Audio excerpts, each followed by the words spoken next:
Bismillahirrahmanirrahim. Assalamualaikum warahmatullahi wabarakatuh. Kami dari kelompok 3 akan memaparkan materi tentang koefisien fenol. Adapun anggota kelompoknya yaitu ada Anas Sobiana, Irfan Hasan Mubarok, Nabila Khairunisa, Gita Nurwanti, Virgin Fitriani, dan Febi Nujulia. Kepada pemateri, saya persilakan untuk memaparkan materinya.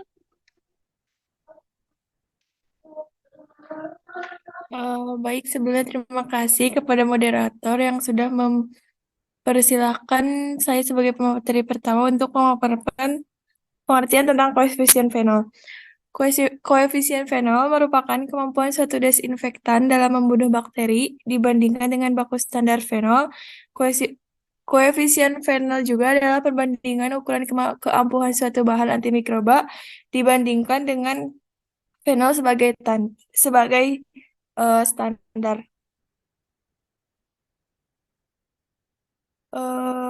Uji ini dilakukan untuk membandingkan aktivitas suatu produk, yaitu disinfektan dengan fenol baku dalam kondisi uji yang sama.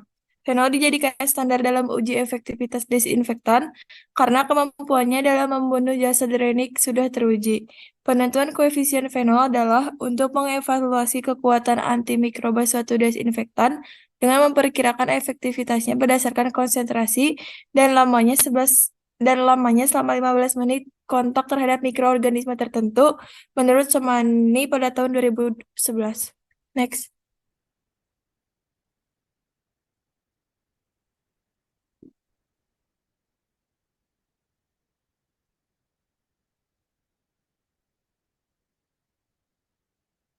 Yang selanjutnya itu desinfektan.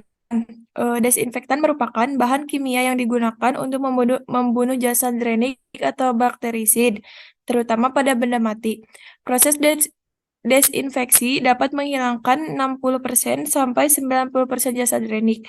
Bahan desinfektan diartikan sebagai bahan yang mengganggu pertumbuhan dan metabolisme bakteri, sehingga bahan tersebut dapat menghambat pertumbuhan atau bahkan membunuh bakteri. Berdasarkan mekanisme kerjanya, desinfektan yang ideal adalah bekerja dengan cepat untuk menginaktivasi mikroorganisme pada suhu kamar, berspektrum luas, aktivasinya tidak dipengaruhi oleh bahan organik, pH, temperatur, dan kelembapan. Next.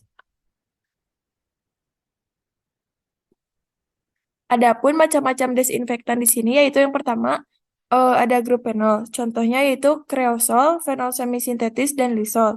Yang kedua ada grup alkohol.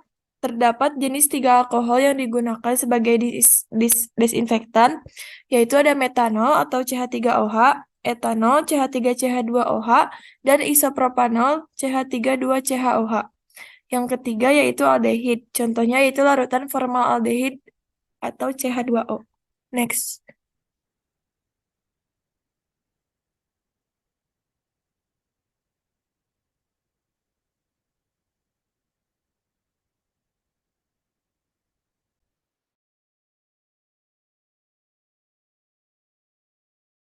Silakan kepada pemateri selanjutnya.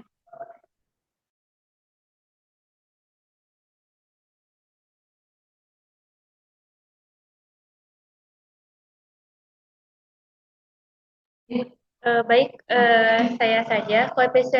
Prinsip koefisienol yaitu koefisien fenol itu ditentukan dengan cara membagi pengenceran tertinggi dari fenol yang mematikan mikroorganisme dalam 10 menit tetapi tidak mematikan dalam 5 menit terhadap pengenceran tertinggi bahan antimikrobial yang mematikan mikroorganisme dalam 10 menit tetapi tidak dalam 5 menit.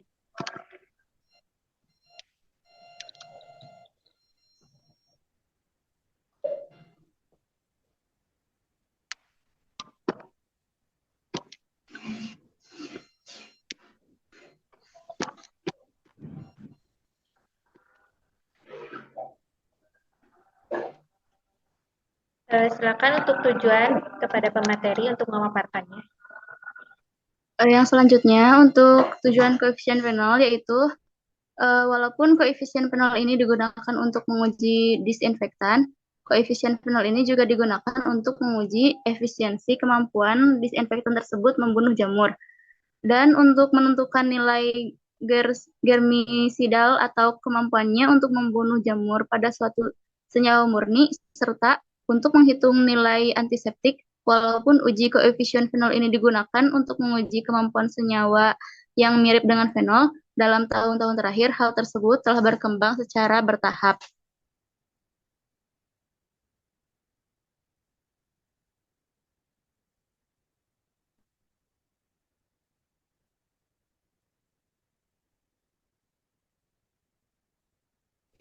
Untuk rumus koefisien fenol, adapun rumus koefisien fenol yaitu A dibagi B ditambah C dibagi B per 2. A itu termasuk konsentrasi fenol tercepat membunuh, sedangkan B konsentrasi disinfektan tercepat membunuh, C konsentrasi fenol terlama membunuh, dan D konsentrasi desinfektan terlama membunuh.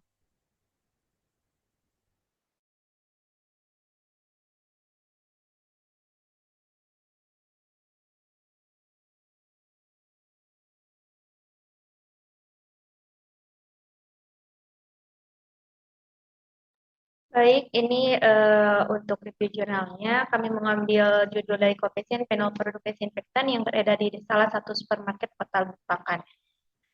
Untuk bahannya akan dipaparkan oleh pemateri.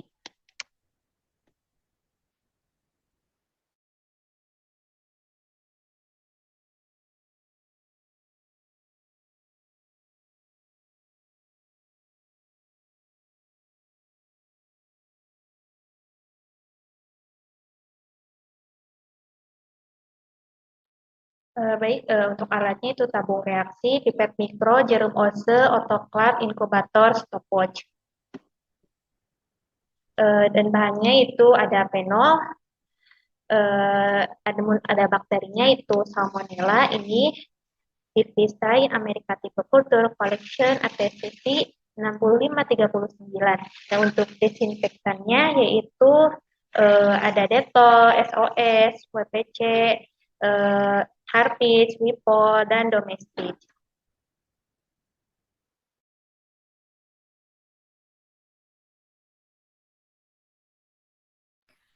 Baik, yang selanjutnya itu adalah prosedur. Penetapan koefisien fenol produk desinfektan dilakukan menurut prosedur Singleton. Yang pertama yaitu disiapkan rak tabung reaksi sesuai ukuran tabung dengan kapasitas 28 dalam 4 deretan. Satu rak tabung digunakan untuk satu sampel. Selanjutnya, deretan pertama terdiri dari belangko dan sampel dengan pengenceran 1:5, 1:10, 1:20, 1:30, 1:40, dan 1:50.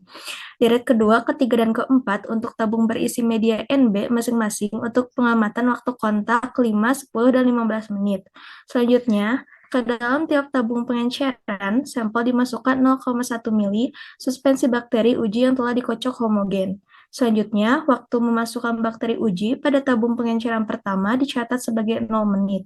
Interval waktu inokulasi antar tabung adalah 30 detik. Sehingga untuk 7 tabung dapat diselesaikan selama 3 menit. Setiap kali inokulasi, diusahakan ujung pipet mendekati permukaan cairan dan tidak menyentuh dinding tabung.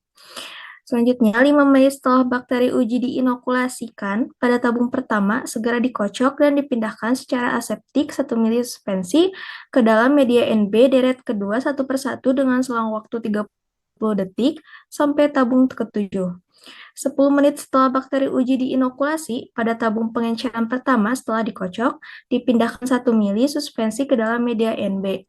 Deret ketiga sampai seperti di atas. 15 menit setelah bakteri diuji inokulasi, pada tabung pengenceran pertama setelah dikocok dan dipindahkan 1 mili suspensi ke dalam media NB deret keempat. Selanjutnya, semua tabung yang telah diinokulasi dikocok homogen, kemudian diinkubasi pada suhu 35-30 derajat Celcius selama 48 jam dan diamati pertumbuhan bakteri setiap tabung. Pengujian ini dilakukan secara duplo.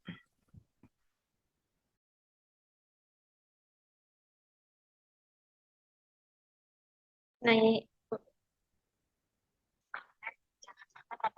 untuk prosedurnya.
Sepertinya videonya saya percepat.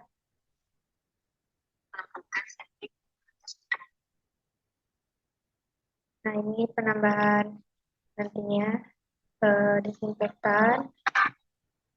Waktu kontaknya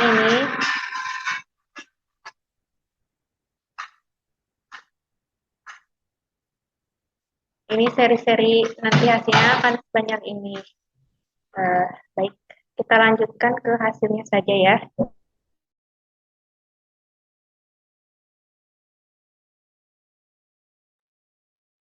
Baik, bisa dilihat dari data hasilnya untuk tabel 1 yaitu uji terhadap larutan fenol 5%.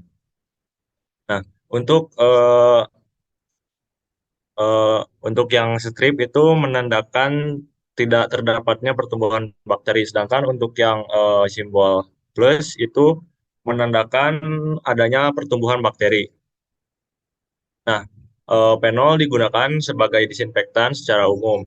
Senyawa ini bekerja sebagai agen membran aktif yang menyebabkan koagulasi intraseluler dari sitoplasma. Fenol berinteraksi dengan sel bakteri melalui proses absorpsi yang melibatkan ikatan hidrogen. Pada kadar rendah terbentuk protein. Fenol dengan ikatan yang lemah dan segera mengalami peroraian. Fenol ke dalam sel dan menyebabkan presipitasi serta dinaturasi protein. Pada kadar tinggi, fenol menyebabkan koagulasi sel membran mengalami lisis. Nah, kemudian untuk tabel 2 yaitu koefisien fenol dengan berbagai produk disinfektan yang beredar di salah satu supermarket di Lubuk Pakam. Bisa dilihat ada koefisien fenol dari setiap produk. Bisa dilanjut.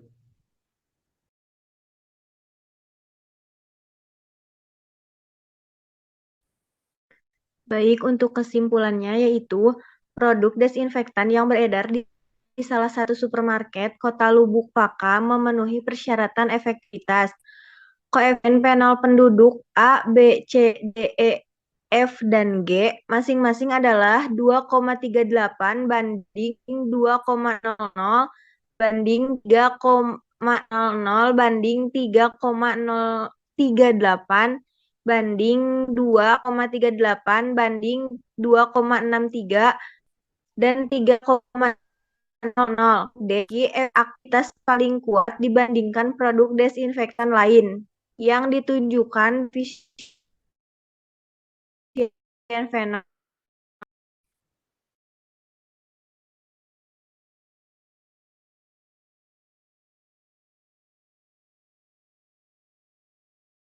Baik, sekian pemaparan materi tentang koefisien fenol. Mohon maaf bila banyak kesalahan. Saya tutup. Wabillahi taufiq wal hidayah. Wassalamualaikum warahmatullahi wabarakatuh.